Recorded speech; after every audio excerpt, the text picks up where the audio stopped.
sou Júnior Parolo, apresentador do Pro 3000 no ar, que vocês já viram em áudio, mas agora em vídeo também. E a gente está começando essa segunda temporada com um velho amigo aqui da empresa, do selo e tal. Rodrigo Amorim Silva, esse nome respeitável, né? A gente é velho, vai, que é isso? Ele é mais novo que eu, gente. Então, eu vou dizer uma coisa. Bem mais novo, aliás. Não, assim também não. Vamos mudar de assunto? Vamos lá, pra que a gente tá aqui, Rodrigo? Você tem uma série de projetos aí, o que é isso que tá na tua mão? Primeiramente, deixa eu agradecer, né, a presença, né? É uma honra participar desse programa. Eu conheço o Juninho há muitos anos, né? Nós somos parceiros, né, de banda. Então é um prazer estar aqui. Eu vim falar sobre o meu novo projeto, né? Eu entrei agora na fase de escrever livro, né? Então esse aqui é o meu primeiro livro que eu escrevi, né? Então... Vamos lá, como é que... O Futuro é Meu Passado. Tá disponível aonde, Rodrigo? Na Amazon. Boa. Por enquanto tá só no Kindle, né? Essa versão física é um protótipo, né? Só um protótipo, depois mais pra frente eu vou até... fazer a versão física também. Boa. Eu não posso fazer a versão física, eu te explico por quê. Porque eu estou participando do concurso literário da Amazon. Olha. E eu estou meio que de quarentena, sabe? Então eu tenho que ter exclusivamente o livro na Amazon como e-book. Eu não posso publicar em nenhum outro mais lugar. Então, mas cumprindo essa fase, tranquilo depois. Cumprindo essa fase, tranquilo. Vamos torcer então, né? O pessoal já pode fazer a compra? Pode comprar, inclusive... somente hoje e amanhã ele está com 50% de desconto. Opa, então, se você está assistindo o vídeo agora, né, aproveite se você tiver interesse, né, depois de eu falar do que é a história, né, você pode comprar o livro com 50% de desconto. Somente hoje e amanhã. E se passar o prazo, depois já está o link para fazer a compra normal. Fazer a compra normal, só que pelo dobro, né? Então fazer o quê, né? Na verdade não, pelo preço ok, quem queimar largada um pouquinho aí vai conseguir pela metade. É verdade. Boa, isso aí. Pô, Rodrigo, como é que surgiu essa ideia de escrever livro? Que, cara, conheço você escrevendo música. Eu nunca tive ideia de escrever um livro, né? Eu escrevia, na verdade, quando eu era criança. Quando eu tinha entre 7 e 12 anos, eu escrevia naquela máquina de escrever antiga, sabe? Remington. Usei. Eu escrevia em máquina de escrever, né? E eu escrevia só para família, para amigos, né? Então não era nada assim com intuito de publicar, nada, né? Depois eu dei uma pausa, né? Me dediquei ao futebol, que é uma das minhas paixões, né? Me dediquei aos estudos. Qual time que você torce? Torço pro Santos. Opa! Tem até o Pelé aqui na capa, ó. Por que será que tem o Pelé na capa? Então. Não, mas o Pelé é unanimidade. Eu sou São Paulino, mas o Pelé... mas ele é nosso, né? O nosso rei. Tô brincando, do Brasil inteiro, né? Uhum. Do mundo, né? Opa! O rei do futebol. E aí, somente quando eu tinha, acho que 18 ou 19 anos, eu escrevi um poema, porque eu fiquei muito chocado com a morte do Ayrton Senna. Eu gostava muito do Ayrton Senna, eu não perdia uma corrida de domingo, acompanhava todas as corridas. E aí eu fiquei em choque quando aconteceu aquilo, né, em 94. E aí no mesmo dia que ele morreu, eu fiquei tão triste, não queria sair de casa, não queria fazer nada. Assim, eu vou escrever um poema pro Ayrton. E aí esse poema tá aqui no livro, ele tá aqui no finalzinho, né, um dos últimos capítulos. E aí finalmente eu resolvi publicar também esse poema junto com o livro, né. Então, e depois desse poema, eu nunca mais escrevi, Juninho. Nunca mais escrevi. Somente agora, né, com quase 50 anos, eu acordei um dia inspirado, pensando nessa história, nessa narrativa, eu vou colocar em papel. Eu já tinha mais ou menos, né, o começo, meio e fim, eu tive só que fazer uma pesquisa, rechear, né, a história, para realmente fechar todo o enredo do livro, né? Olha, esse enredo é sensacional. Vou falar pra vocês, não vamos dar spoiler, mas assim, é uma história muito instigante. Na hora que eu li o prefácio, eu falei, cara, que história bacana. É o tipo de história que eu gosto muito, provocante e, assim, meio imprevisível, né? Você não sabe onde que pode dar. À medida que você vai lendo, é que você vai descobrindo, né? Não, é imprevisível, eu fiz meio que de proposta. Eu me baseei naqueles... escritores que eu gosto, né? Quais são? Então eu gosto muito da Lucy Foley, que é uma escritora contemporânea, que ela escreve suspense. Eu gosto também do Dan Brown, né, que fez o Código da Vinci. Gosto também dos mais antigos, né? Agatha Christie, Arthur Conan Doyle, que escreveu Sherlock Holmes. Né? Então aí são esse tipo de história, né? Júlio Verne, que faz aventuras. Esse tipo de história que eu gosto. E aí eu tentei colocar um pouquinho, né, uma pitada dessas influências todas nesse livro aqui, tentando deixar o livro dinâmico, leve, rápido, né, para sempre instigar a pessoa a continuar. Então sempre tem uma história, um suspense, um mistério por capítulo. E os capítulos são curtos. Então você termina de ler o primeiro, pô, você fica com vontade de ler o segundo. Você termina de ler o segundo, deixa eu ler mais um pouquinho, né? Então eu até faço uma aposta com você. Se você começar a ler os primeiros 3 capítulos e você ficar desinteressado, eu devolvo dinheiro, tá? Opa! Ó, gente, vamos jogar limpo, hein? Se ficar desinteressado mesmo, mas não vai ficar. Não vai ficar. Agora uma coisa, Rô, você fez esse livro, pô, já tá terminado. Tem projeto de outros já? Ó, eu já tenho mais umas 2 histórias aí pra escrever, precisa só de tempo aí pra escrever. Né? Na verdade, como é que você gasta seu tempo, como você investe seu tempo, já que o pessoal do financeiro não gasta, investe, né? Como é que é isso? É verdade. Bom, já que você falou, eu trabalho na área de planejamento financeiro já há muitos anos, né? Planejamento financeiro e controladoria. Você se formou onde mesmo? Na Getúlio Vargas, fiz administração de empresa. O que acontece? Durante o dia, obviamente, você está no escritório, está trabalhando, então eu uso o meu tempo noturno para fazer essas outras coisas que eu gosto. Não, e detalhe, né? Você mora em Vinhedo, a gente está aqui em São Paulo, aqui na Pompeia, né? Eu, o Gustavo Simão, que é o nosso técnico aqui, o dono do estúdio Choque DB, vale dizer, né? A gente está aqui na região da Pompeia. Então, o Rodrigo veio de lá de Vinhedo aqui para São Paulo. E você trabalha onde? Santana do Parnaíba? Trabalho em Santana de Parnaíba. Que rolê, hein? Mas eu sou paulistano, né? Então eu nasci aqui em São Paulo. De Moema, né? A gente se conheceu... Primeiro Vila Olímpia. A gente morava em Moema. Quando se conheceu, morava em Moema. Eu sou da Vila Olímpia, na verdade. Morei 17 anos lá. Eu sou do Paraíso. E depois, essa é do Paraíso? Paraíso. Tô a 2 passos do Paraíso? Não, na verdade sou de São Carlos, mas eu só nasci lá, né? Então sou carlense, mas assim, passei minha vida aqui em São Paulo, né? E a maior parte da minha vida eu passei em Moema. Então convivi muito com a galera de Moema, né? O pessoal que tocou com a gente, toda aquela região, né? Isso. E eu morei também muito tempo em Moema, né? Foram 17 anos na Vila Olímpia e 17 anos em Moema. Depois que eu me mudei pro interior, depois que eu casei. Quanto tempo que você tá lá em Vinhedo? Eu tô lá desde 2011. Não, 2011 eu tô no interior, né? Primeiro eu morei em Jundiaí, depois morei em Valinhos, em Vinhedo foi 2015.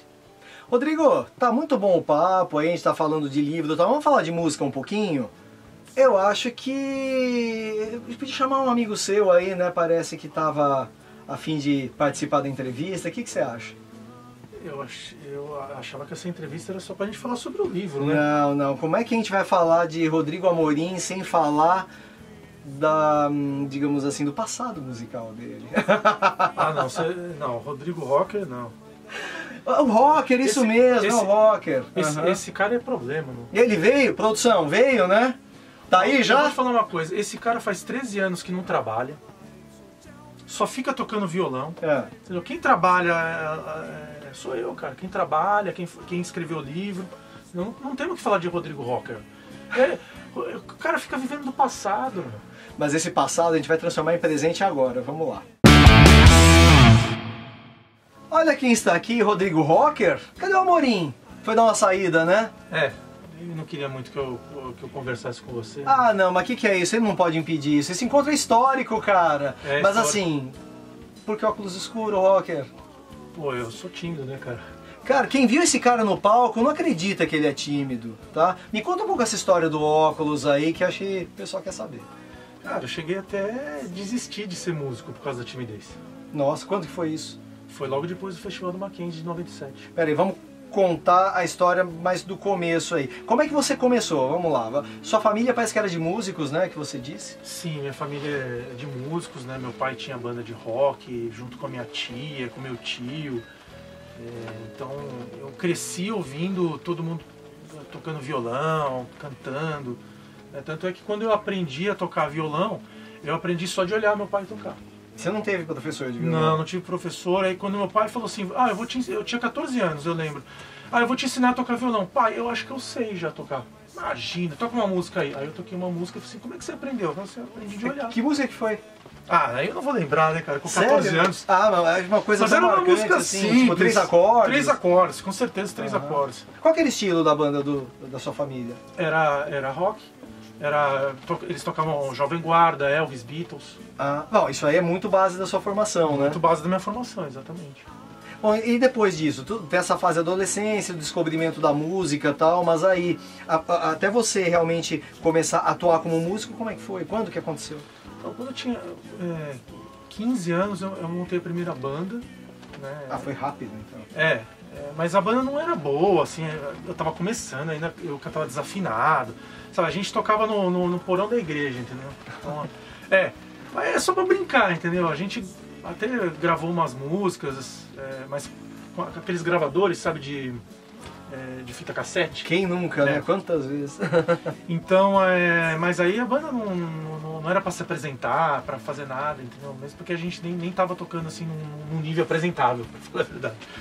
Mas aí quando eu tinha acho que 20 anos, eu conheci o Leandro Asterito, né? Grande Leandro. O Leandro, ele foi me apresentado através de um amigo em comum, né? E por que ele me apresentou? Porque ele sabia que eu gostava de Elvis, de música rockabilly, e ele falou assim, pô, eu conheço um cara que toca muito bem guitarra e ele gosta do mesmo estilo. Né? Então a gente começou como uma dupla, né? Uma dupla, violão, guitarra, eu cantando e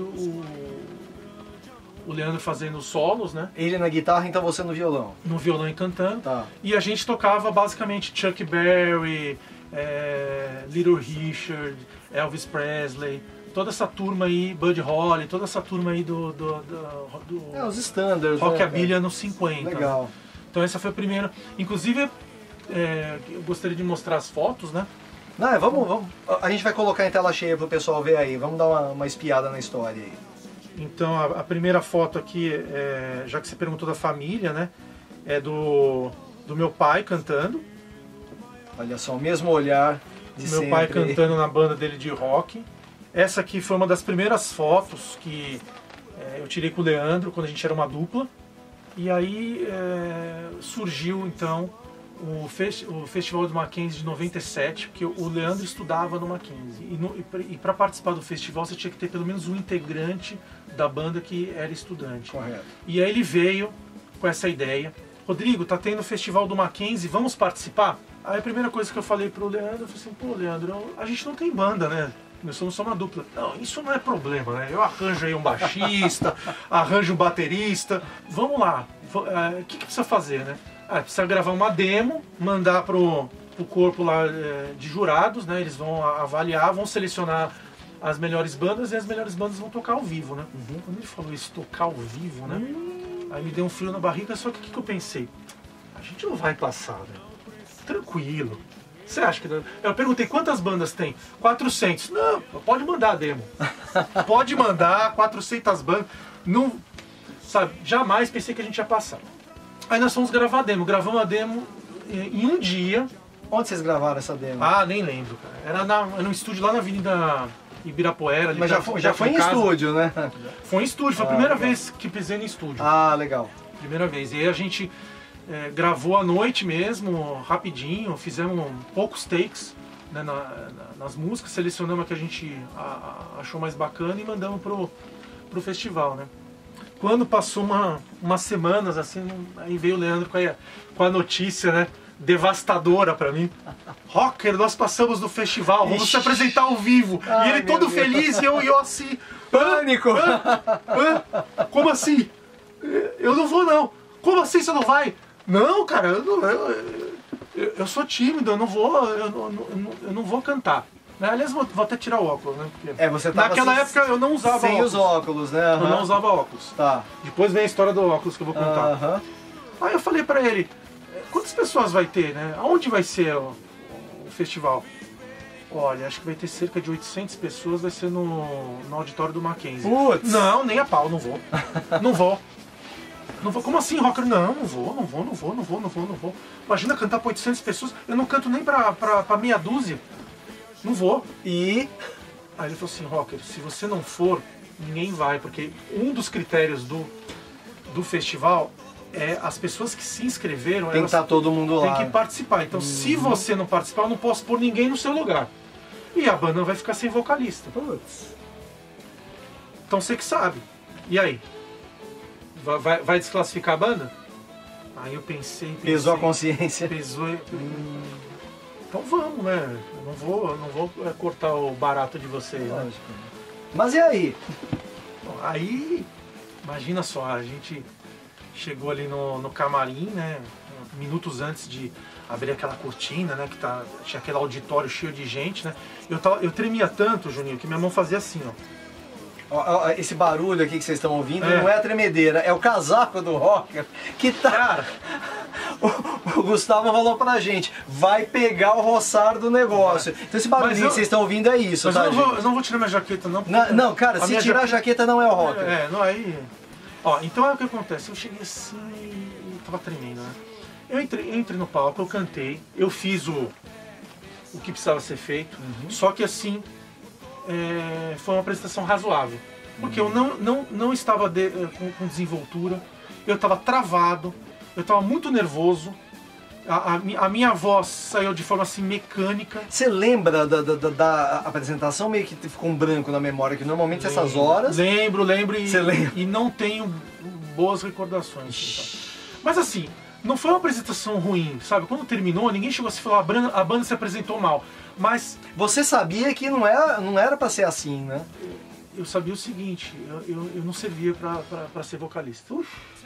Porque assim, pra você ser vocalista de uma banda, você precisa mais do que aquilo. Não é só cantar, assim. Você precisa ter presença de palco, você precisa ter contato visual com o público. Uma coisa que eu nunca te perguntei, Rô, você nunca pensou em ser um instrumentista, um cara mais com menos evidência na banda, mas tocando, participando? Não passou isso pela tua cabeça em algum momento? Não, até porque eu não sou um exímio instrumentista, entendeu? Eu toco violão, mas não... Porque você pegou com a facilidade, você aprendeu com a facilidade, né? Mas eu não sei solar, por exemplo. Eu sei fazer... Eu só sei tocar violão base. Tá. E sei compor músicas, não sei, eu tenho facilidade para compor músicas. Legal. Tenho facilidade, apesar de eu nunca ter estudado música e não sei ler uma partitura. Que coisa. Mas eu consigo compor músicas, eu não sei porque eu tenho facilidade. Né? Voltando ao Festival do Mackenzie, terminou o Festival do Mackenzie, eu falei assim, eu tô fora da banda. Não, mas por que você tá fora da banda? Porque eu sou muito tímido, eu não sirvo para ser vocalista, não sirvo. Putz, e aí? Aí eu saí da banda. Saí, desisti, falei, posso continuar tocando, mas não para me apresentar com o público, né? Mas aí o Leandro insistiu, o Betinho também insistiu, né? O Paulo Roberto. Paulo Roberto também amigo nosso, assim, amigo da turma nosso. toda aí, né? Que participou de vários projetos, Pó 3000 também já participou de muitas coisas com ele. Daqui a pouco nós vamos mostrar toda a foto aí do pessoal. Esse pessoal todo aí. Eles continuaram insistindo e aí alguém teve a ideia, eu sinceramente eu não lembro quem. Rocker, por que você não canta de óculos escuros? Você pôr o óculos aqui. Aí eu pensei assim, por que cantar de óculos escuros? É simples, você não precisa ficar olhando pro público, você pode cantar de olho fechado. Já que você é tímido. Aí eu pensei assim, outra coisa, você sabia que o Jim Morrison era tão tímido que aos primeiros shows ele cantava de costas pro público? Tem muita gente que faz isso. Eu ouvi falar de alguns artistas que os caras fazem isso, não é por arrogância, é porque o cara tem medo de encarar o público, né? Quando eu vi falaram isso, eu falei assim, nossa, o Jim Morrison, eu adoro Doors, né? O Jim Morrison, cara, a lenda, uma das lendas do rock, cantava de costas porque era tímido. Aí eu comecei a pensar, eu acho que eu não sou o único, né? Que começou assim, né? Então eu gostei da ideia do óculos escuro. E a gente começou a fazer shows pequenos, né? Assim, nada de coisa grande, né? Tudo pequeno. Shows assim, para 15 pessoas, festinha, 20, 30 no máximo, e eu sempre de óculos escuros. Pera aí então, Rodrigo, vamos lá. Esse lance do óculos virou um estilinho, virou uma marca sua, como é que foi essa história? Olha só que engraçado, né? Aí as pessoas começaram a achar que era marra, que era estilo. E não era, né? Você sabe que não era. Uhum. Mas aí acabou virando uma marca minha. Mesmo depois, quando eu perdi a timidez, né? E depois eu vou chegar nesse momento, né? Uhum. Mas em um momento eu perdi, né? E eu continuei usando, porque virou uma marca, né? Mas no começo eu achei que era estilão, que era marra mesmo. Não era. Eu imaginava que era uma defesa, assim. Eu tava de olho fechado. Aí a gente deu uma pausa na banda, porque eu fui morar nos Estados Unidos, né? Uhum. Então eu fui estudar em San Diego, fui fazer um preparatório para mestrado. E essa viagem para mim foi muito importante, né? Eu acabei visitando Graceland, que é a terra do Elvis Presley. Por um fã de Elvis é fundamental, né? E aí tem até algumas fotos aí, vou mostrar aqui. Isso, vamos colocando aí. Essa primeira foto, eu em frente à faculdade, né, San Diego State University. Eu na Beale Street, uma rua principal de Memphis, que tem uns barzinhos, e o Elvis Presley frequentou muito esses barzinhos, tem até uma lanchonete que ele sempre ia. Então pra mim foi muito importante porque assim, fiquei esse tempo fora da banda, mas de certa forma foi um momento de muita inspiração, né? Pô, visitar a casa do rei, assim, pra mim. Aí depois quando eu voltei, já voltei assim, mais inspirado, né? Pra fazer novas coisas. Esse curso que você foi fazer, você falou um preparatório para mestrado, como é que funcionava? Você acabou fazendo mestrado? Como é que foi esse lance? Não, eu acabei não fazendo, eu tava fazendo administração na Getúlio Vargas, E né? você ou o Amorim que fez esse curso? O Amorim, né? O Amorim tava fazendo a Getúlio Vargas, né? Aham. E... Quer dizer, o Rocker saiu um pouco de cena, você mandou o Amorim fazer o curso. o Amorim... Quando é que o Rocker voltou lá de San Diego, então? O Rocker voltou de San Diego, ele ficou 6 meses em San Diego, né? Tá. E aí quando ele voltou... Não, mas você perguntou primeiro do curso, né? É isso aí. O do curso, eu ia fazer o curso nos Estados Unidos assim que eu me formasse.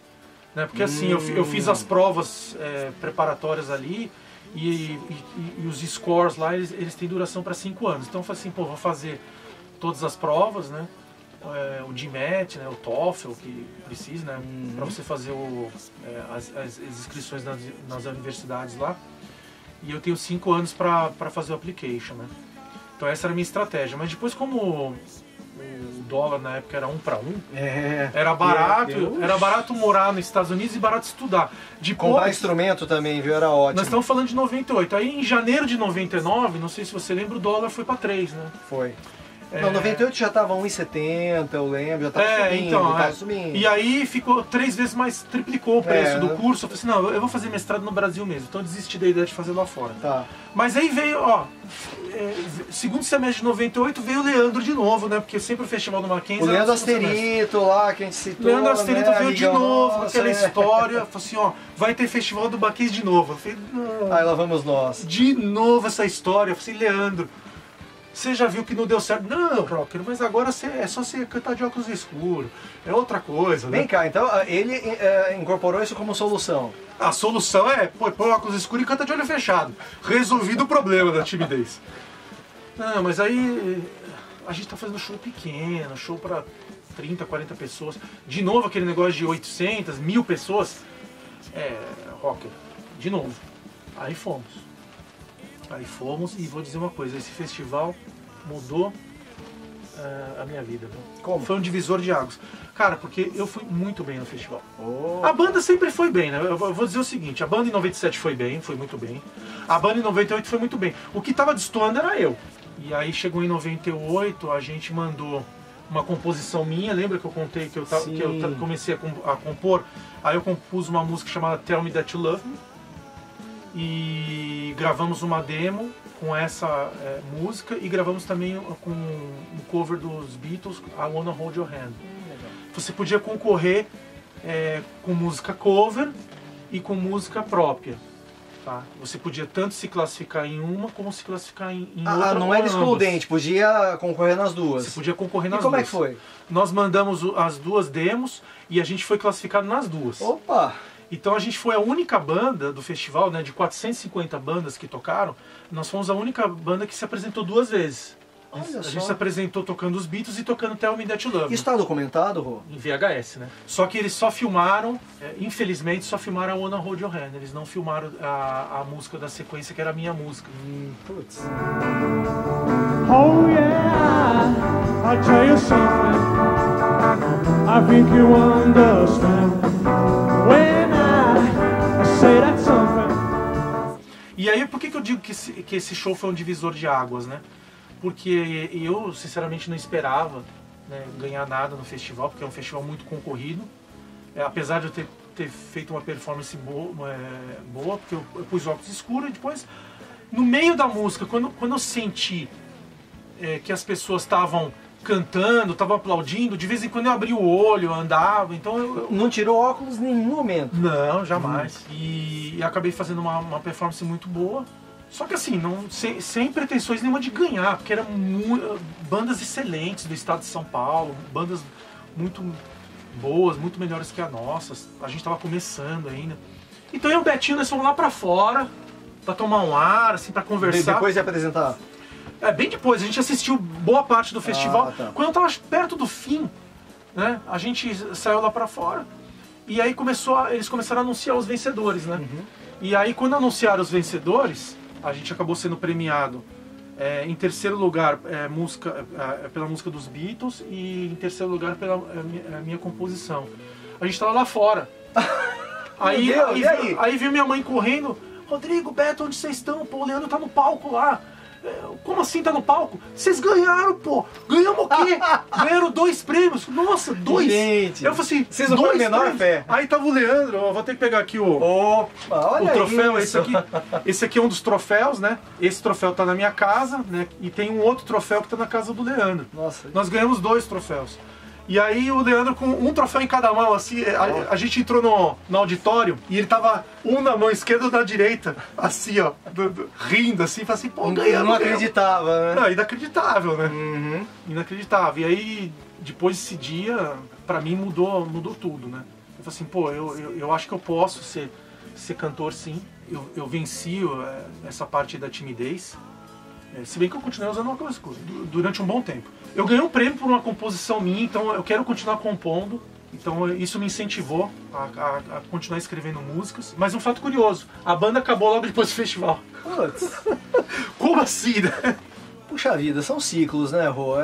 Às vezes alguns ciclos terminam no auge, né? Mas vem coisa melhor depois. Nesse caso foi melhor mesmo. Como é que foi a sequência disso tudo? Curioso assim, a banda, depois do melhor show, do mais importante, acabou, né? Eu te digo que o principal motivo de ter acabado, nós tivemos 2 integrantes que saíram da banda por motivos pessoais, um foi morar em outra cidade. Tudo. Não foi nem briga, né? Mas assim, isso não era problema, porque assim, é só você pôr outros no lugar. Né? Mas qual foi o principal motivo? O caminho que eu estava querendo seguir e que outros integrantes não estavam querendo. Porque depois desse festival, eu comecei a compor outros tipos de música e de outros estilos. Então, logo depois, em dezembro de 98, eu compus Um Grande Amor. E já é uma música que não é uma música que tem a ver com rock dos anos 50, é mais uma música... É mais pop, né? Um pop romântico, né? Mais anos 80, meio estilo Legião Urbana. Né? E quando eu mostrei isso aí pro Leandro, nossa, o Leandro ficou louco da vida. Assim, porque ele é muito purista, né? Nossa, ele chegou assim e falou, eu não vou tocar isso aí, rocker. Não, esse tipo de música não. Ele já não gostava nem de tocar Beatles, porque ele era tão purista, assim, anos 50 que 60 já não entrava, né? 60 já não entrava, ele já não gostava de Beatles. Quando eu mostrei Um Grande Amor, eu falei assim, não, isso aí eu não vou tocar. O Leandro é um baita especialista nos 50, vocês vão conhecer aqui em breve, viu? Só que assim, o Betinho, né, nessa época ele também estava compondo músicas, inclusive compondo músicas comigo, né? Bom. Também. E... Um exímio guitarrista, né? O Beto é um guitarrista sensacional. Exímio... Só que um estilo totalmente diferente do Leandro. E eu também acho um exímio compositor, eu gosto muito das músicas dele, tá? E ele entrou na onda, ele disse assim, rocker, eu tô com você, vamos continuar, vamos chamar outras pessoas. E aí foi nesse momento que a gente chamou a Beatriz Barrichello. A Beatriz Barrichello estudava comigo na GV, eu sabia que ela tocava violão, que ela cantava, e eu perguntei para ela se ela queria participar desse projeto, que a gente compunha música. Ela também é compositora, também fazia música. Então a gente se juntou, resgatamos o Bife, que tinha saído da primeira formação, né, o baterista da primeira formação, e continuamos a banda Rockets, né? Aí já sem o Leandro, mas aí compondo músicas com outra pegada, né? Uma pegada assim mais comercial, mais anos 70, 80. Essa banda era Rockets, anterior, vocês usavam o nome de? Hillbilly Rockets. Hillbilly Rockets. Então nesse processo que a Hillbilly Rockets virou Rockets. Eu não posso nem dizer que a gente chegou a usar esse nome, porque foi um espaço tão curto de tempo, a gente não chegou nem a fazer show. A gente se juntou, a gente gravou um acústico com essas composições. Logo depois eu me desentendi com o Betinho, porque assim, o Betinho, a gente tinha uma sintonia muito grande, né, musical, né? A gente se dava também muito bem no palco, né? Um entendimento muito bom no palco. Mas ambos nós éramos estourados. Fala, 2 personalidades fortíssimas, eu sei porque eu trabalhei muito com os 2. Eu sei como é que é. Ali sai a faísca, entendeu? Então, de vez em quando, cara, o negócio pegava assim. E pegou justamente, a gente estava no ano de 99, né? E aí pegou, e aí o Betinho saiu da banda. Só que aí eu não quis desistir do projeto. Eu falei, não, eu quero fazer um projeto agora diferente e audacioso. Então eu cheguei assim para as pessoas que estavam ali comigo, eu quero pegar outros músicos, quero chamar músicos muito bons pra gente formar uma super banda, e eu quero ir atrás de um produtor, mas eu não quero atrás de um produtor qualquer, eu vou atrás de um dos melhores produtores do Brasil. Você queria ser profissional de música então nesse momento? Profissional e lançar minhas músicas, né? E a questão da carreira do Rodrigo Amorim, como é que ficou nessa história, essa dicotomia assim de, sabe, o administrador em formação e o músico em ascensão, como é que é? Cara, sempre teve esses dois lados, né? Então eu sempre lidei muito bem, mesmo estudante ou quando comecei a trabalhar no mundo corporativo. Não sei se vocês perceberam, o Rodrigo Rocker e o Rodrigo Amorim são a mesma pessoa, tá? Só teve uma troca de personas aqui, mas é o mesmo cara. Tá? Não, eu sou mais legal que o Amorim, né? O Amorim é mais sério. Há controvérsias, viu? Eu sou bem mais legal, né? mais extrovertido. Né? O Amorim é muito sério, muito chato. O que aconteceu nessa época? Eu trabalhava durante o dia, né? E continuava fazendo os ensaios e músicas à noite, né? Apresentações à noite. Então, nunca me atrapalhou o fato de eu ter uma vida corporativa durante o dia. Eu nunca misturei as coisas. Assim, a gente passou muito por isso, né? E, na verdade passa, né? Porque as pessoas estranham muito o fato de você, assim, como é que você consegue? Quantas vezes eu não vi isso? Como é que você consegue ter uma vida corporativa e ter uma vida artística? Só tem uma receita, você acaba dormindo um pouquinho menos, né? Um pouquinho? Nossa, cara. Eu já durmo pouco, né? Mas é realmente difícil, principalmente, né? quando você tinha show durante a semana. Eu lembro quando a gente tinha show de quinta-feira, eu ficava até 4 horas da manhã no bar. 8 horas eu estava no escritório de terno e gravata. Então. Mas assim, com 25, 30 anos é mais viável do que depois dos 50, fica mais difícil. Isso é verdade. Eu estava no último ano de faculdade, 99, e eu fui atrás de um produtor. Eu consegui o contato de um dos melhores produtores do Brasil. Aonde que era? Lá no Rio de Janeiro. Ah, lá no Rio. E aí eu peguei meu carro um dia, depois da aula, só avisei meus pais, disse, eu vou fazer um bate-volta no Rio. O que você vai fazer lá? Eu vou mostrar a fita cassete. Naquela época era fita cassete, né? É verdade, a gente não usava fita CD cassete. ainda como demo. Não, até tinha CD, não, mas era né? mais difícil, assim, a gente usava cassete. Eu vou levar a fita cassete, vou até o Rio de Janeiro, vou tentar conversar com o produtor, né? E a tua família, Rô? Eles olharam assim pra mim, mas você agendou com ele? Eu falei assim, não, não agendei. Como é que ele vai te receber? Então, teu pai já era músico no passado, ele devia saber que... Como é que ele vai te receber? Isso aí da hora eu vejo, né? Eu sempre fui assim, sabe? Eu colocava sempre a barra lá em cima, ia com confiança, ia com... Aí rocker pai, rocker mãe, né? Como é que fala assim? Ai, esse menino é assim mesmo. É isso aí. Aí cheguei no Rio de Janeiro, primeiro eu tentei ligar lá pro estúdio, para tentar marcar uma reunião, e aí não me atenderam, né? Falei, não, ele te conhece? Falei, não me conhece. Não, então ele não vai te atender, não é assim que funciona. Aí desligaram o telefone. Mas resumindo, isso é uma história para uma outra...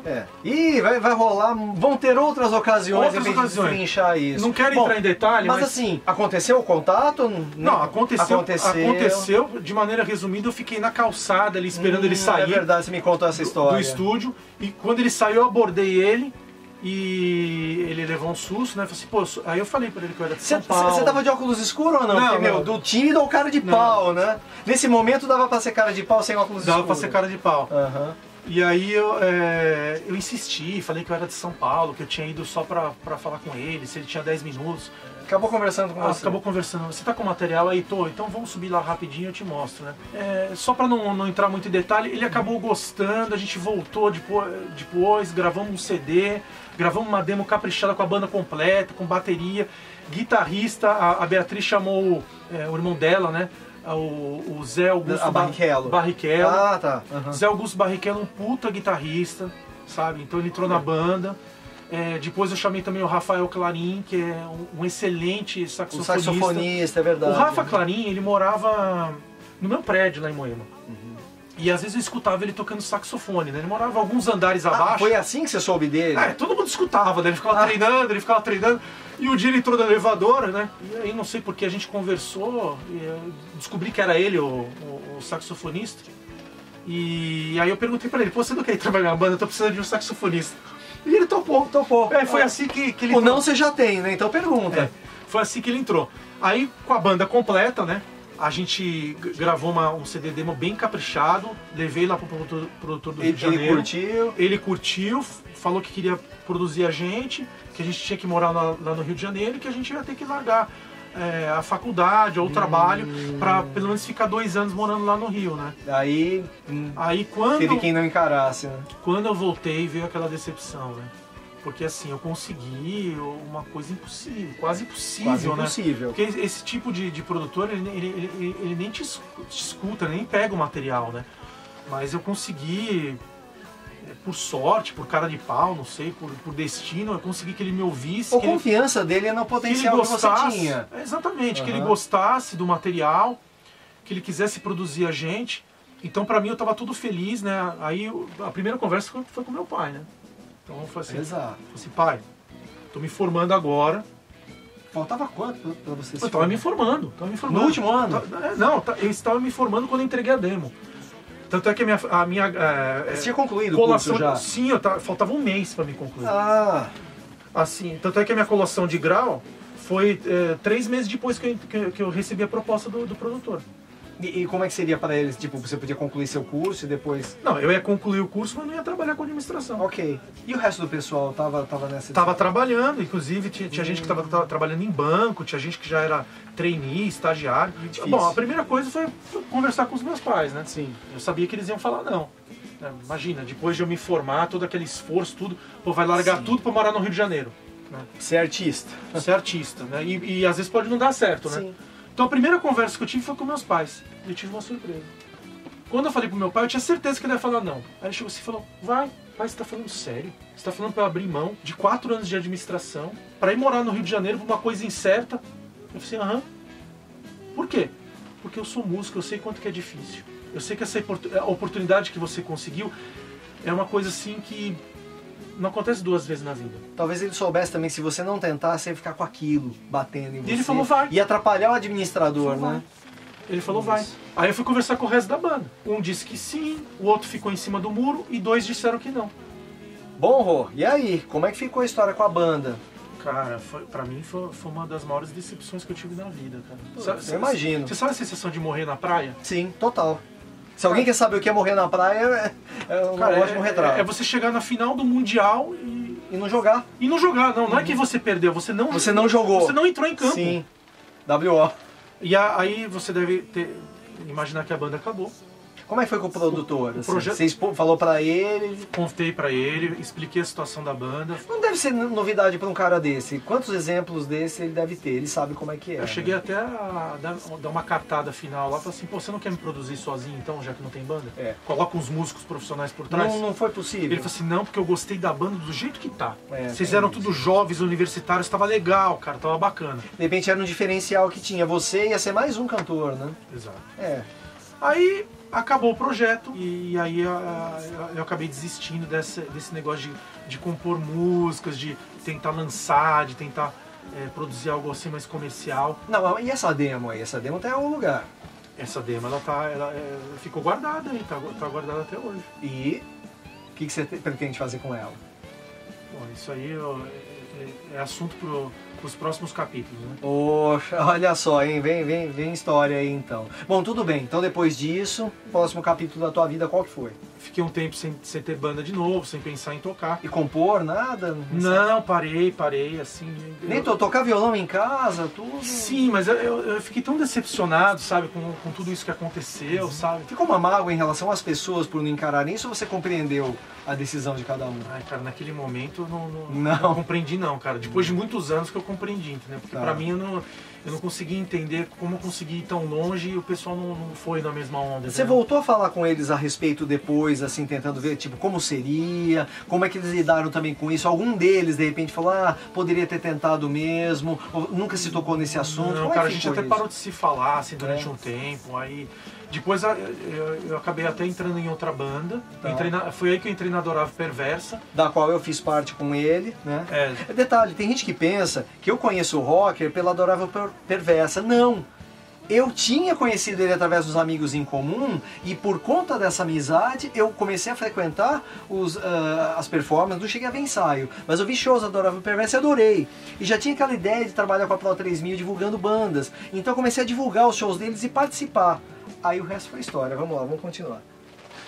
Então aí eu entrei na Adorável Perversa, acho que agora posso já tirar o óculos, porque assim, nessa época eu já não estava mais tímido, né? Que ano que era? Você entrou na AP quando? Em 2000. E aí na Adorável Perversa, né, tem até algumas fotos aí pra gente... Isso, vamos resgatar isso. Pra gente mostrar. Tá a gente tocando aqui no festival da cultura inglesa. Esses festivais da cultura inglesa eu ia falar, eu lembro. A gente foi finalista, né, e aí eu cantei uma música do Elvis lá no festival. Nesse aí vocês não escreviam um material autoral, era só cover? Ou tanto fazia? Só cover, eu nunca mais apresentei música minha depois do que aconteceu. Sério? Nas outras bandas. Então aí sabia disso. eu virei um cara só cover. E assim, uma coisa que eu prometi pra mim, eu vou voltar a tocar em banda, mas só pra me apresentar em barzinhos, sem pretensão de viver disso. Sem pretensão de algo mais profissional e comercial, só isso. Tá. Só pra tocar em bar, fazer show, festa, mas eu vou seguir a carreira de administrador. Nessa época eu já estava trabalhando como trainee, né, no meu primeiro emprego, e aí eu falei assim, eu vou seguir a carreira de administrador. Essa é a minha carreira, e a de músico, né, eu vou levando aí mais como um hobby ou como uma segunda profissão. A carreira de administrador, você nunca parou, esse tempo todo você seguiu direto e reto com ela? Nunca parei. E a de músico em paralelo? A de música em paralelo. Perfeito. Depois tem mais uma foto aí. Essa foto aqui a gente está no camarim do Tom Brasil. Sim. A gente abriu o show da Rita Lee. Foi uma ocasião sensacional. A banda era muito... Eu vou dizer uma coisa, né? Eu fui um cara assim de sorte, assim, sabe? Eu sempre me relacionei com excelentes músicos. Então, todas as bandas que eu participei da formação, as bandas eram muito boas.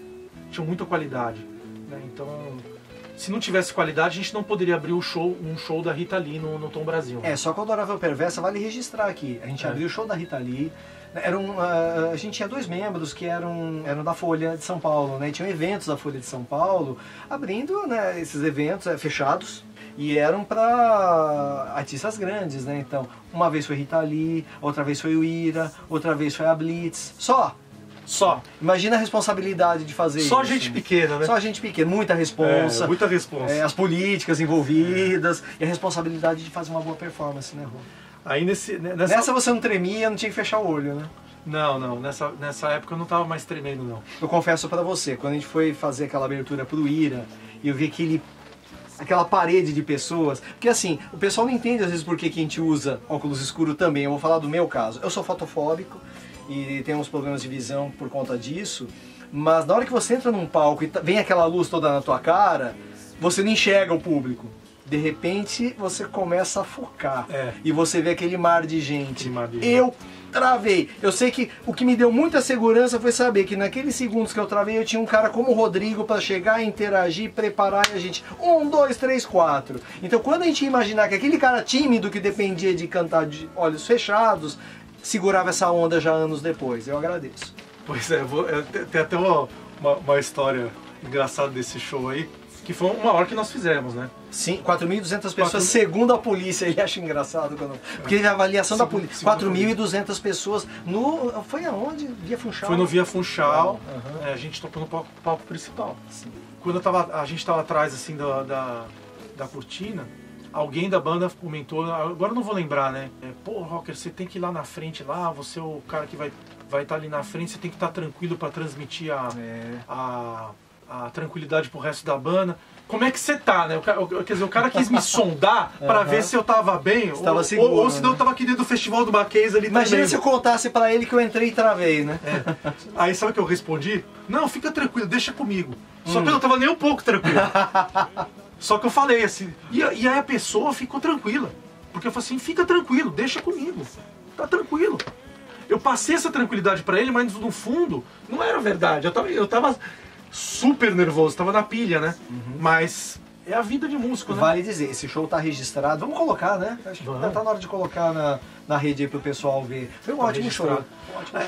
Infelizmente a filmagem não é que nem a filmagem de hoje em dia, né? Ah, não, exatamente. Nós estamos falando de 2004, né? Então 2004 a gente não tinha nem smartphone, né? Era uma câmera parada lá, uma handcam parada junto da técnica. Exato. Lá. Então pega uma geral e fica só aquilo. E o som não é aquele som que você pega da mesa, né? Então, nada disso. Então a qualidade assim fica um pouco a desejar, mas dá pra sentir um pouco a atmosfera do show, né? E o legal, né, Rodrigo, que a gente se dispunha a fazer isso, porque muito artista que eu achei tinha condição de fazer esses registros não fazia. Pô, é legal que o pessoal da banda tinha essa pegada, né? Não, vamos filmar, vamos registrar, vamos... porque um dia isso vai ser importante pra gente. Está sendo agora, 21 anos depois, né? Bom, eu quero falar um pouco dos músicos da Lava Perversa, né? Então, a gente começou com o Murilo, né? O nosso marqueteiro da banda. Murilo Rosa. Murilo Rosa, E o cara já esteve no Pro 3000 no ar. Vai lá na primeira temporada, tem um programa maravilhoso, com performance da Lava Perversa e o Rodrigo cantando. Vai lá. Excelente guitarrista. Vamos botar guitarrista aqui. Não, baterista. Baterista. Guitarrista era eu. Também. Você é guitarrista. Uhum. O Betinho começou na banda como guitarrista. É quando eu frequentava os shows, foi aí que o Beto... Vocês foram num show da Gamesh, uma das minhas bandas. Você foi, né, com o Beto, conheci o Beto. Aí eu... maior simpatia, maior sintonia e tal. Aí passei a frequentar os shows, né, da Perversa com o Beto. E aí depois quando o Beto saiu... O Beto era tão bom, teve que entrar 2 no lugar dele. Eu falo isso pra ele até hoje. Pior que é. Pior que é. Quando ele saiu, entraram 2 mesmo. Eu e o Celso, primeiro, ótimo guitarrista. Não, primeiro também. Eduardo da Moda, ele entrou, ficou um tempo, saiu. É verdade. Aí né? você entrou também o Celso. O Celso Nederhard também excelente Isso, guitarrista. Grande amigo. Uhum. O Jandir Pilate, que era o nosso baixista. Quer dizer, a banda era muito boa, né? E depois entrou o Tony, né? O Tony Priori no sax, isso. No sax. Mas ó, esse cara aqui, o Juninho, esse cara aqui Não, Juninho não, quem tocava na Perversa era o Maligno. É o Maligno. Não era eu, não. É verdade. Mas não é só ele que tem persona, eu também tenho. Ó, então você fala pro Maligno. Você fala pro Maligno. Conta, pode deixar. O Maligno era muito bom, cara, porque tipo, ele praticamente levava ali a casa ali, sabe? Então, todo mas também o ritmo da... Uma cozinha que ritmo... eu tinha, cara, tinha o Jandir Pilate e o Murilo Rosa. Baixista e baterista, que cozinha, hein? Mas existe, né, uma lenda que assim, se a pessoa tava um pouquinho perdida numa nota, a pessoa olhava pra você. Porque esse cara não errava. Então, eu não errava, o pessoal não errava. Que nota será que é essa aqui? Deixa eu dar uma olhadinha do Juninho, o que ele tá tocando. E o pessoal sempre usava você de referência. Sempre de referência, é verdade. Eu acho que sempre fiz isso nos meus trabalhos. E o Murilo usava o meu calcanhar de referência, né? Porque eu canto sempre batendo no calcanhar, né? E ele falou que eu bato sempre no ritmo do metrônomo. Isso é bom. Não, tem gente que não imagina, mas tem show que você não consegue ter o melhor retorno, você não consegue ouvir. Mas o baterista depende do baixista, não ouve. Você recorre ao que você tem ao vivo, né? É ou não é, Gu? Ó, ele tá balançando a cabeça aqui. Cara, o Murilo, ele falou que qualquer um ele sabe nem precisa de metrônomo, é só olhar o calcanhar do rocker, né? Então tem essas coisas engraçadas. Esse negócio dele olhar pro teu calcanhar, ele nunca falou. Falava. Pra mim, nunca falou. Ele falou assim, é só olhar pro calcanhar do rocker. Olha só. O ritmo tá lá, pô. Que legal.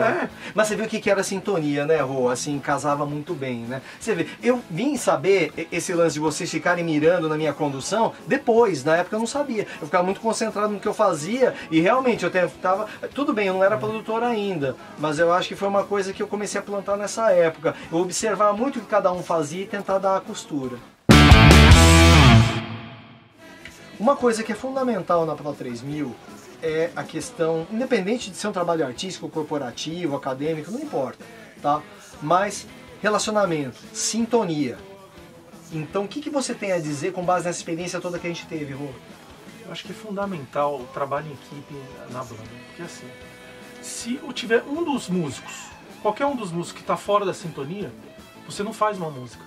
Todos precisam estar no mesmo compasso, todos precisam estar no mesmo acorde. Então, e isso te ajuda muito na vida. E até no trabalho no outro trabalho que eu tenho, né, que é na parte administrativa, de gestão. Né? Então, a banda, essa parte musical, ela só me ajudou. É uma tremenda vivência, né? Uma vivência numa banda, o que você traz para sua vida profissional e pessoal é incrível, né? Porque o trabalho em equipe, o trabalho em equipe que você vivencia para você fazer uma música, para você se apresentar ao vivo, você pode aplicar isso na gestão de empresas.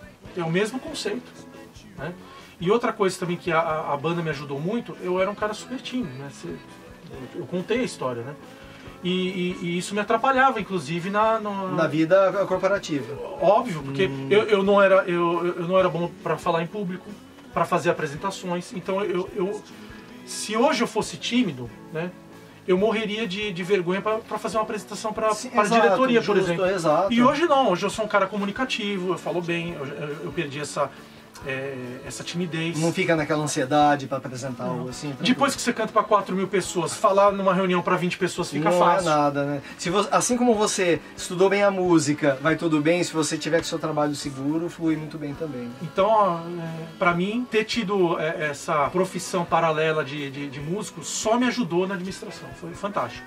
E eu acho que a organização que você tem com uma formação como administrador ajuda a organizar muito do seu trabalho como músico, né? Eu vejo assim, porque eu estudei, eu fiz publicidade, mas eu tive uma bagagem boa de administração. E eu vejo o quanto foi importante para organizar meu trabalho, né? Você lembra que quem cuidava do caixa da banda e das finanças era eu. Por favor, né? A produção artística muito passava por mim. E o marketing também, né? Apesar assim de você ter pessoas assim que faziam a parte de relacionamento, se é o caso do Murilo, né? Os contatos e tal, a comunicação online, né? Muito foi eu e o Jandir. Jandir, um ótimo artista gráfico, né? Um cara de comunicação também. E eu já trabalhava com publicidade online, né? Desde o comecinho. Isso que você está falando é muito bacana, porque cada um dos integrantes tinha uma profissão. Né? Sim. E a gente levava isso pra banda, né? Levava isso pra banda, exatamente. Exatamente. Então cada um, o ganha-pão de cada um era durante o dia. E à noite a gente se reunia pra nossa segunda profissão, eu diria. Né?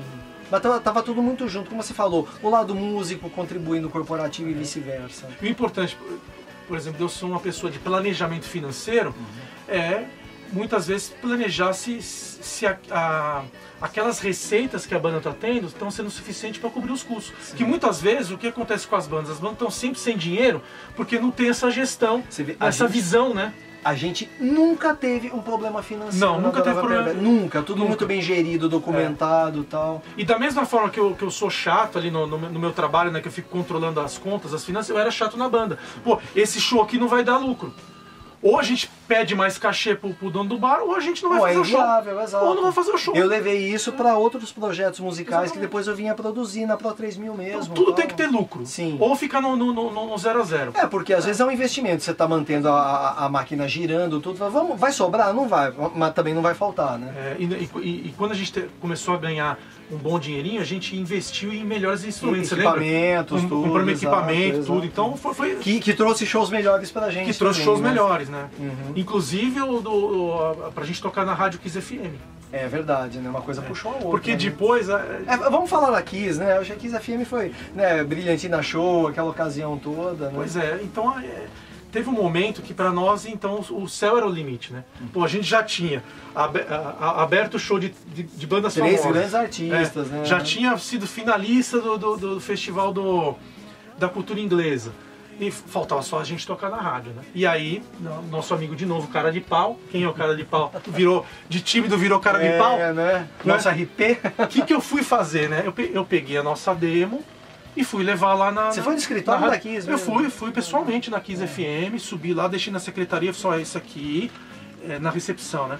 Esse aqui é a nossa demo, eu quero inscrever a gente no programa Brilhantina. Obviamente eles pegam material de diversas bandas, deve ter banda do Brasil inteiro mandando, eles fazem uma avaliação e aí eles selecionam aquelas que correspondem. Correspondem. E aí a gente ficou naquela torcida e quando tocou o telefone, né, vocês foram selecionados. Não demorou muito, né, Rô? Foi meio rápido, a gente foi meio pego de surpresa, né? Não demorou muito, não. E aí veio a boa notícia, vocês vão tocar ao vivo na Rádio Kiss FM. Porra. Só faltava isso, né, Juninho? Porra. Foi legal. Aí, sonho realizado, né? Então foi muito legal.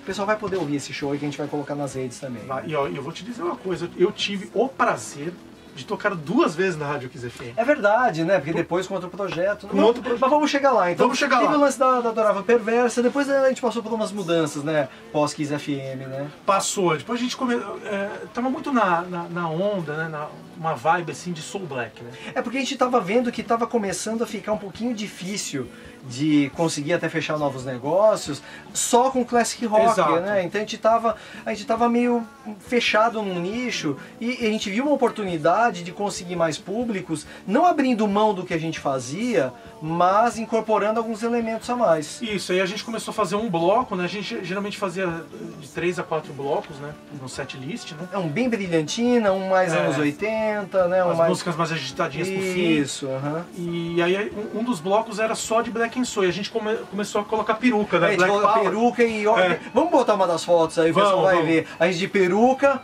os óculos.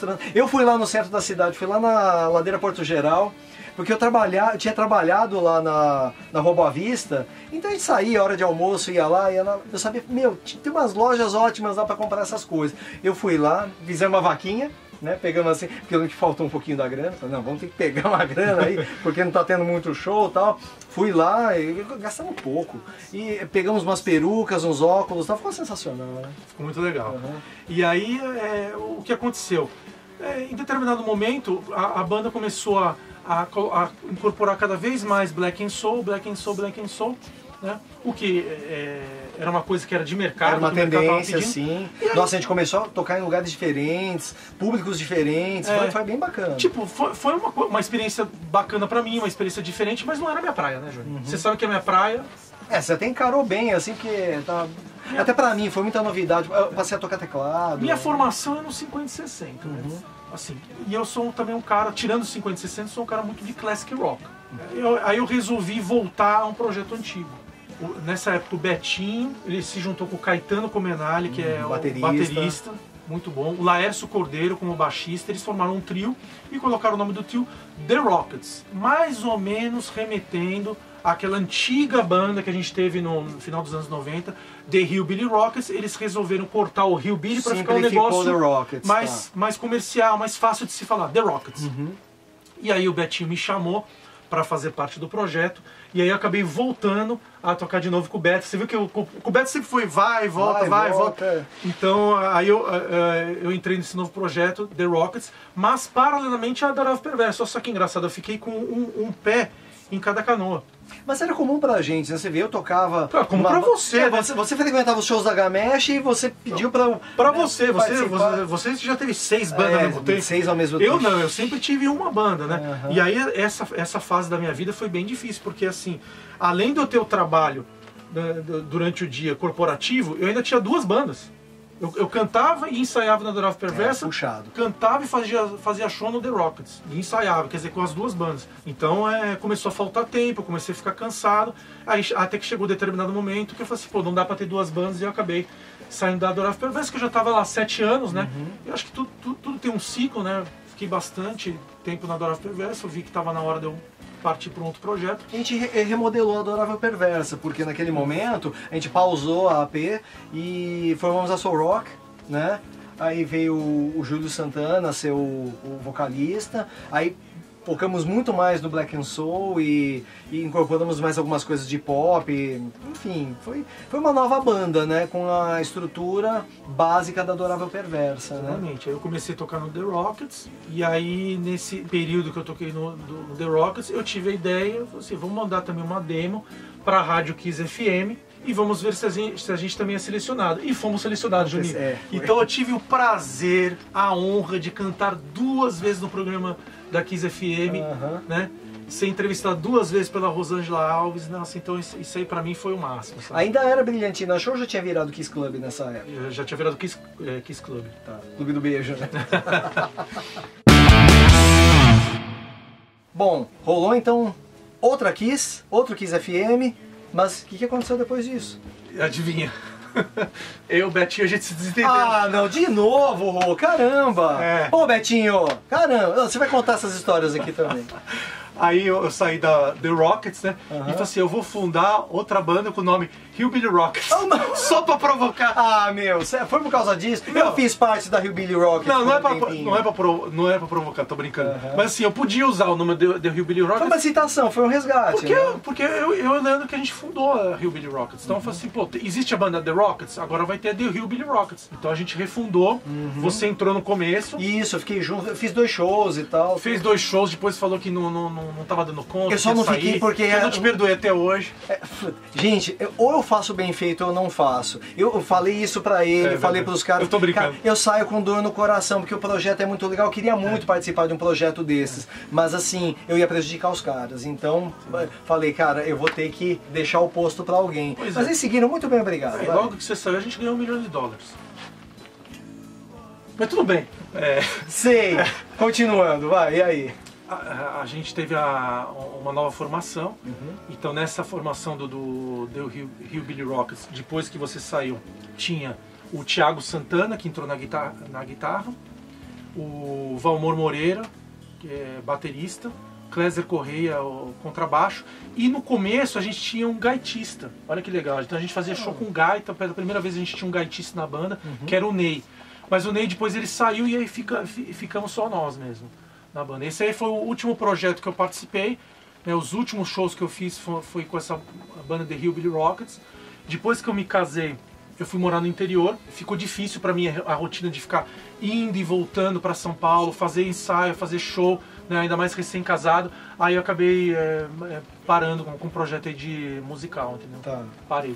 Mas uma coisa que eu nunca parei, Juninho, eu nunca parei de compor músicas. Você fala assim, você compunha músicas? Você perguntou pra mim, você compunha músicas pra tocar ao vivo? Não, pra tocar ao vivo não. Mas em casa eu nunca deixei de compor música. Eu continuei compondo música, mesmo depois que eu entrei na Adorável Perversa. Você falava que tinha composições, eu lembro, né? Sim, eu sempre continuei, só que assim, eu compunha as músicas mais ou menos pra mim. Engavetava. Gravava, Assim, escrevia a letra, mostrava pros parentes, né, pra família, só que só. Não tinha nenhuma pretensão comercial. E assim, esse material não registrado, tem coisas aí feitas depois ou com planos de serem feitas, serem gravadas? Então, aí que vem a cerejinha do bolo. Cereja do bolo. Lembra que eu te falei daquela demo? Sim. De 25 anos Exato, atrás? que eu falei, ela onde ficou tá? guardada num baú? Sim. Ela ficou guardada no baú durante todo esse tempo. Aí eu resolvi, né, agora, recentemente, pegar aquela demo e lançar nas plataformas de streaming. Ela está pela primeira vez, olha só, pela primeira vez eu realizei meu sonho, porque eu tive esse sonho quando eu tinha 20 e poucos anos, né? E não deu certo. Né, você lembra, né? Pela história que a gente morreu na praia. E agora eu realizei 25 anos depois esse sonho. As minhas músicas estão lançadas, né, por uma distribuidora. Estão nas plataformas digitais? Então. Tá em todas as plataformas Vamos digitais. botar o link aqui na descrição. E aí eu vou pedir para vocês, então, para vocês entrarem no link que vocês têm a assinatura. Digita meu nome artístico, Rodrigo Rocker. Vai aparecer a capinha do meu novo disco, que é Vivo Andando Por Aí. Né, se vocês encontraram a capinha. E eu vou pedir uma gentileza para vocês, escutem essas músicas. Vamos pôr no vídeo, vamos. O pessoal vai reconhecer. E escutem as músicas, se gostar você curta as músicas, né, que já me ajuda. Me siga, que isso é muito importante. Se inscreve no canal, cara, que é importante, porque você tem um número mínimo de inscritos para conseguir, né, alavancar a monetização. Exatamente. E tudo, é muito importante. Então, assim, assiste e se inscreve no canal porque vale muito a pena. E fica acompanhando as novidades. Né? Esse canal que ele tá fazendo é o canal do YouTube, né? Isso. Eu preciso ter 1000 inscritos, né, para ter visibilidade. Então, se vocês puderem me ajudar, entra lá, se inscreva no canal. E fora o YouTube, se vocês tiverem qualquer outra plataforma de streaming, entre na plataforma de streaming e escute as músicas. Espero que vocês gostem, tá? E esse, assim, é um início de um projeto. Agora que eu encontrei o Caminho das Pedras, esse foi o primeiro dos lançamentos. E agora, finalmente, eu vou começar a lançar essas músicas aí que eu compus, porque, no fundo, eu sempre fui um compositor. Você pode não saber disso. Eu sempre adorei cantar, participar de banda, estar no palco, cantar as bandas que eu gostava, né? Pô, cantar Elvis, cantar Beatles, cantar Rolling Stones, mas no fundo, o que eu mais gosto é cantar as minhas músicas. É a questão da criação, né, Rô? Você Exatamente. tem a questão, não você, né? Eu acho que o cara que a gente vai chamar daqui a pouco, né? Que escreve livros, então, isso é a nossa criação, né? Exato. É isso aí. Bom, vamos fazer uma coisa, né? Tem mais algo a falar para o pessoal então, daqui da Pro 3 Se vocês estiverem agora me seguindo nas plataformas, aguardem, que sabe qual vai ser o próximo lançamento, Juninho? Qual? Adivinha. Não faça mais ideia. A música que foi premiada no Festival do Mackenzie. Sério? Tell Me That You Love Me. Vai ser o meu próximo single que eu vou lançar no streaming. Mas então a gente vai colocar em primeira mão aí, né? A gente vai. Vamos divulgar aí. Vamos divulgar. Tudo que o Rocker agora trouxer pra gente, a gente vai divulgar aqui no canal, nos outros canais da Pro 3000, porque é um parceiro de longa data aí, né, Rocker? O Rocker... Você tá tímido ou não? Não mais, né? É isso aí. Cara, obrigado, porque o Amorim tá doido querendo voltar aqui. Vamos chamar ele de volta? Será que eu estraguei o lançamento do livro dele? Eu acho que ajudou bastante, hein? Ajudei?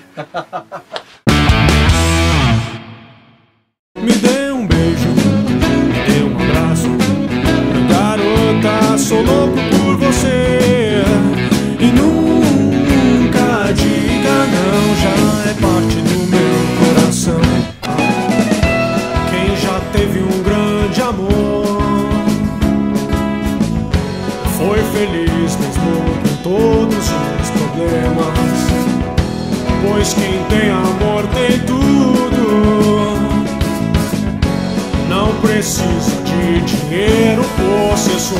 Eu que sempre tive tudo, era bolado, morava na metrópole, larguei tudo pra ser andarilho. Viver em contato com a natureza, comer o que a terra oferece, vivendo de bicos, viajando sem destino. You everything to me, sweet girl of mine. Those stupid things I said to you, my darling. Now I beg you apologize me. You're my treasure, you're my life. So tell me that it will stay with me. E pra aqueles que nunca sentiram fé, nunca acreditaram em si mesmos, quando o sol brilhar. Vamos continuar com o Rodrigo Amorim? Vamos. Ah, peraí, tem alguma coisa estranha. Óculos escuro, Amorim? Ah, não, esse aqui é mais o rocker que usa, né? Ah, óculos do rocker? Deixa o óculos do rocker aí. Estamos de volta com o Rodrigo Amorim. Vamos lá. Já quem tá com o Amorim de volta, o livro é do Amorim, não é do rocker.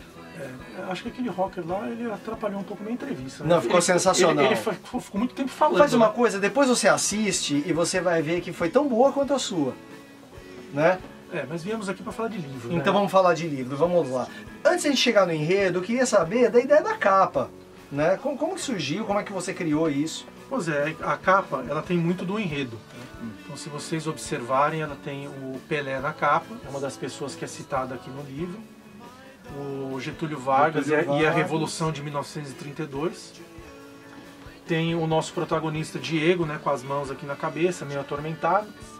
Tem o Elvis Presley e tem esse prédio edifício aqui, né? que é o Tino Arantes, antigo edifício do Banespa, hoje é o Farol Santander. É um ícone aqui de São Paulo. Um ícone né? de São Paulo, Uhum. e que muito da história gira em torno desse edifício. Por isso que ele está aqui na capa. Né? Dá uma sinopse então da história, assim, sem spoiler, mas para o pessoal sacar do que se trata. Bom, de maneira geral, o Diego é o nosso protagonista. Ele é uma pessoa que tem uma família, vive no ano de 2025, e certo dia, quando ele acorda quase 100 anos antes da sua época e mais jovem, no meio de uma revolução. E aí, no começo, ele achava que ele estava sonhando. Estou sonhando, a qualquer momento eu vou acordar e vou voltar a ver minha família. Essa vida aqui não é a minha vida é outra. Só que foi passando o tempo, passou um dia, 2, 3, 4, e ele não acordava. E ele já começou a pensar assim, será que eu morri? Será que eu estou em coma? Será que é só um sonho longo, daqui a pouco eu vou acordar?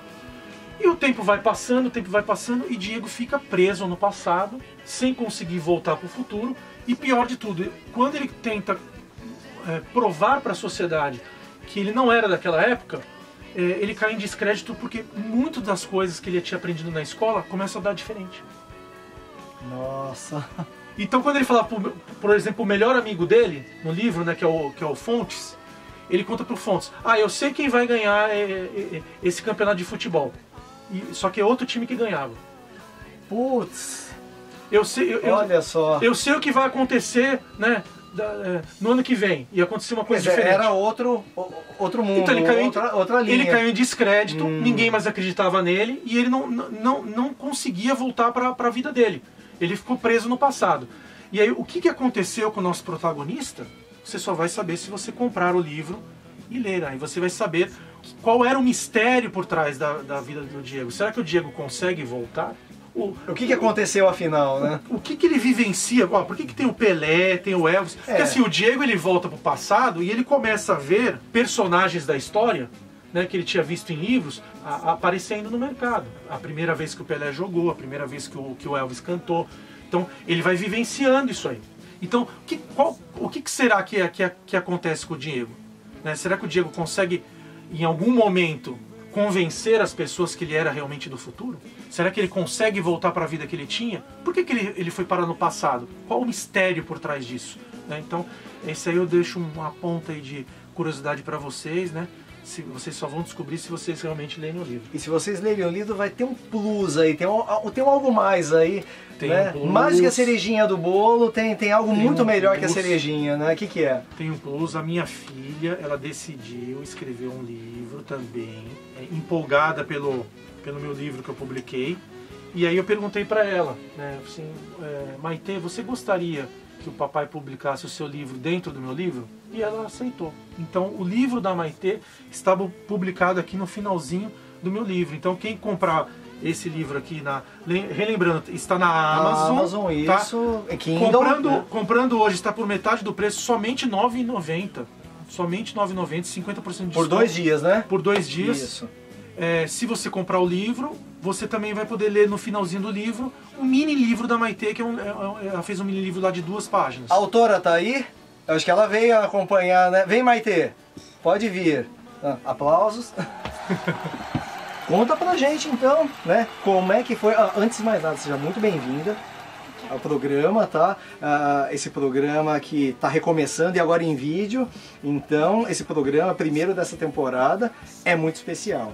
E mais especial ainda porque a gente não teve uma autora mirim, né? Nenhuma vez nas nossas entrevistas. É a primeira vez, né? Como é que foi essa experiência de fazer um livro e esse livro tá junto com o livro do papai?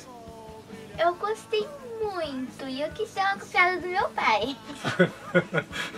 Mas copiar, você não fez melhor, não? Copiar de escrever o livro, mas não bom. copiar a história. Ela fez uma história completamente diferente, né, Quantos Marcos? anos você tem, Maitê? 9 anos. Com 9 anos você escrevia o quê, Rodrigo Amorim? Eu escrevia as histórias, lembra? Que eu comecei a escrever com 7 anos? Sei, e foi publicada alguma? Não. Então ela já ganhou de você. Vamos Ganhou. continuar? Não, e detalhe, eu escrevia, lembra que na máquina de Na escrever? máquina de escrever, a Maitê Remington, escreveu aham. ela escreveu na mesma máquina. Você tá brincando? Ela fez questão de escrever. Vamos botar uma foto da máquina, para o pessoal saber, né, que, uma máquina Remington era uma máquina Remington, né? Não, e uma criança hoje, né, dessa geração, usar a máquina de escrever é uma coisa única, né? Como é que foi pra você usar algo assim que já é do passado, Maitê? A gente não precisa mais usar a máquina de escrever. Às vezes acaba a tinta e também é meio dura de apertar.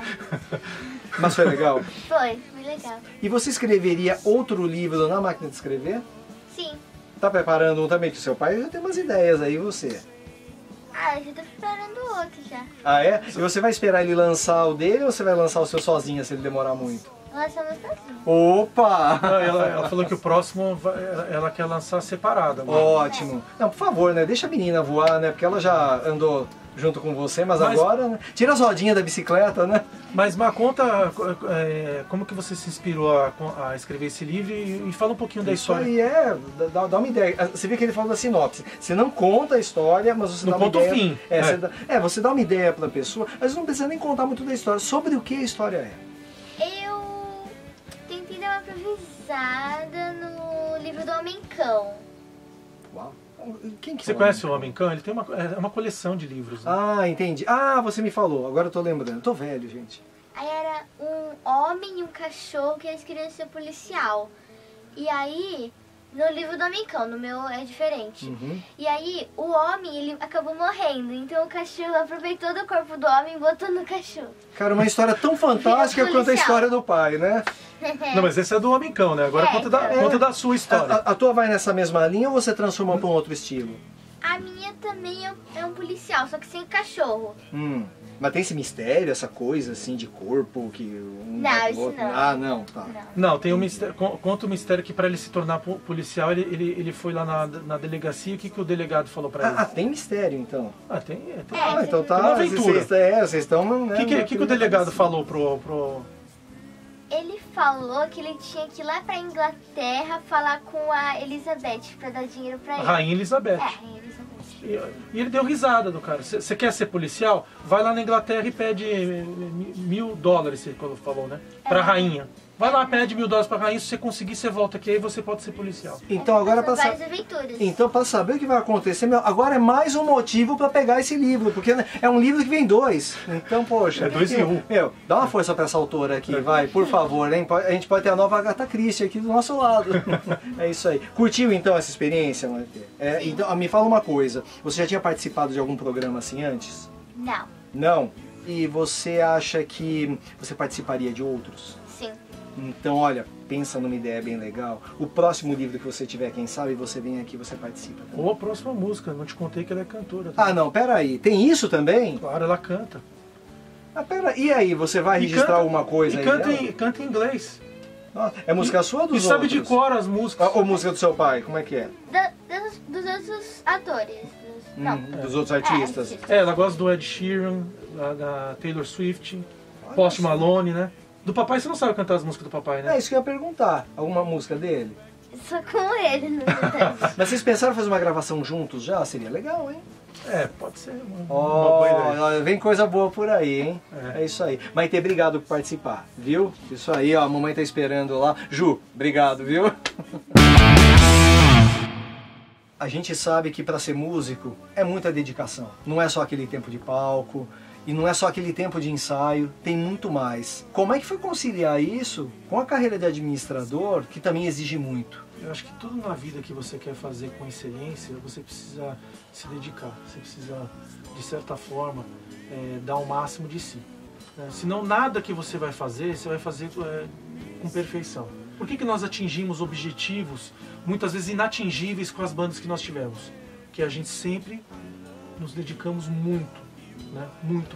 É treino, é prática, é estar se aprimorando, estudando, certo? Olhando o mercado muito, né? E eu vejo isso na administração igual. Para você ser um profissional de administração, de finanças, você precisa estar sempre fazendo curso, se aprimorando. E eu também sempre fui muito dedicado nessa área de estudo também. Assim, fala um pouco das instituições, os cursos que você fez em administração, até para o pessoal, né, se inspirar, ter um pouco de referências, alguém que está pensando em seguir essa carreira agora. Pois é, como eu comentei com você, eu tinha aquela vontade de fazer o mestrado nos Estados Unidos, né, o MBA, e acabei não você acabou não fazendo, mas foi uma formação ótima, com certeza. Né? Foi um curso fantástico, aquele que eu fiz lá de preparatório, né?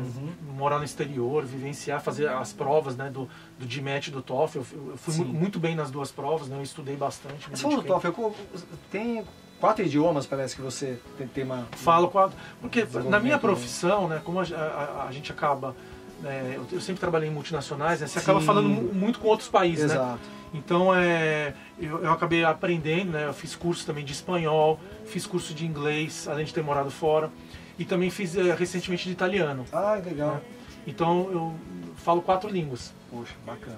E não é só para aplicação profissional. Você estudar um idioma, assim como música, desenvolve teu cérebro, né? Afasta o Alzheimer, né? Então ele tem que entender que o estudo, ele tem aquela aplicação direta, mas tem o desenvolvimento do intelecto, né? Das suas capacidades cognitivas, além daquele mediano, que ajuda em todas as suas áreas de atuação, né? Eu acho que tudo que você faz na vida, o estudo é muito importante. Então, na música, se você não estudar música, se você não souber, por exemplo, um idioma inglês, né? Hoje, praticamente, muito das músicas é em inglês. Né? Como você vai cantar uma música em inglês se você não sabe falar inglês? Né? Como você vai entender a música se você não sabe? Estou falando inglês, né? Porque o rock and roll nasceu nos Estados Unidos, né? Depois a Beatlemania foi em Inglaterra, então foi mais centrado no inglês, né? Mas hoje em dia, quando você escuta música pop, tem música em tudo que é idioma. Então se você... K-pop, essas coisas. Então... Tem gente estudando coreano, inclusive. Exatamente. Então, eu acho que assim, é dedicação e estudo. Né? Dedicação, se você não tem dedicação na banda para você ensaiar, para você buscar a perfeição, se você está fazendo um cover, buscar fazer igualzinho, né? Você não atinge objetivos assim desafiadores, né? Eu vou dizer. Então, e a gente pontuou aqui diversos exemplos aí que a gente conseguiu nas bandas que tivemos aqui de coisas que muitas vezes são inatingíveis, né? Como tocar numa rádio, abrir num Via Funchal lotado, ser premiado num festival de música. Como é que você consegue isso assim, do nada? Não, é muito suor, é muita dedicação, é muito estudo. Nada é assim, é por acaso. E na administração, né? Porque eu trabalho com administração, é a mesma coisa. Se você acha que só ter o diploma ali de bacharel já é suficiente para você exercer, você está enganado. A gente está muito competitivo, né, cara? E eu também tive que continuar estudando. Então eu não fiz o mestrado. Você fez o pré-mestrado lá em San Diego, mas depois você estudou, você fez aqui, né? Eu fiz aqui, eu fiz na FIA, eu fiz um MBA em Finanças na FIA, um GVPEC em M&A, né? Você teve a graduação na GV e depois você fez essa especialização, né? Que mais? E também fiz um curso de Valuation, né? Que é para você fazer a avaliação de quanto que vale a empresa. Para fusões e aquisições. No Sampo Institute of Finance, quer dizer, eu continuei sempre estudando. Você precisa, senão você fica para trás no mercado. Acho que em tudo na vida você precisa, né, estar sempre se aprimorando e sempre se dedicando e estudando. Acho que esse que é o segredo para você conquistar, né, as coisas. Isso gera um repertório, né, para você escrever melhor, né, se comunicar melhor. E uma coisa ajuda a outra, né? Então ela ajuda na administração, ajuda na música. O que ajuda na música ajuda na administração. Acho que coisa. Eu estou falando da administração, mas você sabe no seu trabalho. Não, também. A publicidade, imagina, trabalho em equipe, relacionamento de diversas áreas de conhecimento, né? Exatamente. Vai longe aí da conversa, né? Mas assim, a gente vai ter que deixar um pouco para outros programas, né? Outras playlists que a gente tem aqui, outras obras que a gente vai produzir. O Rodrigo e o Rocker já fizeram muita coisa junto com a Pro 3000, principalmente o Rocker, e a gente vai contar isso pouco a pouco, né? Para trazer, eu acho que essa história que é muito bacana. Isso, se o pessoal tiver acordado ainda, né? Tá um pouco longo a história, né? A gente contou...